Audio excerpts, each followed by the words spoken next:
ঈদ সমাগত বকৰি ঈদ। এই ঈদত প্ৰতিবাৰেই গৰু কোৰবানি বা বিভিন্ন ধৰনেৰ কোৰবানি কৰে। তো এইবাৰ আমি ঈদত গৰু কোৰবানি নকৰিবলৈ নেমচুৰ তৰফৰ পৰা ৰাইজক পুনৰবাৰ আহ্বান জনাইছোঁ।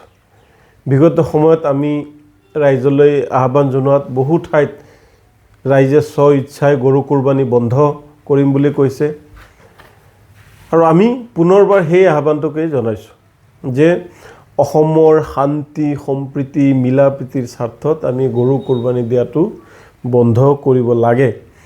যেহেতু আমাৰ একাংশ সনাতনী লোকে গৰুক মাতৃ বুলি গণ্য কৰে, গৰুক পূজা কৰে, তেতিয়াহ'লে সেইটো আমি কিয় খাম? আমাৰ মাজত মিলা প্ৰীতি নাথাকিব, তেওঁলোকে আমাক বেয়া পাব। যেহেতু আমি ইছলাম ধৰ্মৰ মানুহ, ইছলাম মানে শান্তি, ইছলামে সদায় প্ৰেম ভাতৃত্ববোধ মিলা প্ৰীতিটো বিচাৰে। গতিকে আমি তেওঁলোকৰ লগত মিলা প্ৰীতিৰে থাকিব লাগিব। তেওঁলোকৰ লগত মিলা প্ৰীতিৰে থাকিলেতো আমি এইটো খালে তেওঁলোকে আমাক ভাল নাপাব। আৰু মুখ্যমন্ত্ৰী ডাঙৰীয়াও বাৰ বাৰ কৈ আছে খাব নালাগে, নাখাওঁ। আমাৰ অসমৰ মুখ্যমন্ত্ৰী ডাঙৰীয়াই যিহেতু কৈছে, গতিকে আমি নাখাওঁ। তাৰোপৰি চাওক, গৰুৰ মাংস খালে গৰুত মাংসবিলাকত বহুত তেল থাকে। এইটো বহুতৰে আমি দেখিছোঁ, বহু সংখ্যালঘু লোকৰ গৰু খোৱা মানুহৰ দেখিছোঁ ফেটি লিভাৰৰ দৰে বেমাৰ হয়। গতিকে এইবিলাক খাব নালাগে, এইবিলাক খালে বেমাৰ হ'ব। তাৰোপৰি চাওক, বহুত উপকাৰ আছে গৰুৰ গোবৰ। পৃথিৱীৰ ভিতৰত আটাইতকৈ উৎকৃষ্ট মানৰ জৈৱিক সাৰ হিচাপে আপুনি গৰুৰ গোবৰটো ব্যৱহাৰ কৰিব পাৰে খেতি বাতিত। আমি যদি গৰুসমূহ খাই দিওঁ, তেতিয়াহ'লে আমি কেনেকৈ ইয়াক জৈৱ সাৰ হিচাপে ব্যৱহাৰ কৰিম?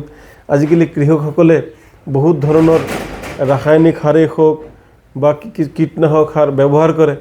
এইবোৰ খোৱাৰ ফলতো মানুহৰ বেমাৰ হয়। আজিকালি দেখিব সৰু সৰু ল'ৰা ছোৱালীৰ কি হয়, চুলি পকি গৈছে,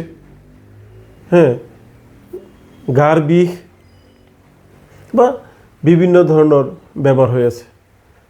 গতিকে আমি এই জৈৱিক পদ্ধতিৰে যদি আমি খেতি বাতি কৰোঁ, সেয়া আমি স্বাস্থ্যৰ কাৰণেও ভাল হ'ব।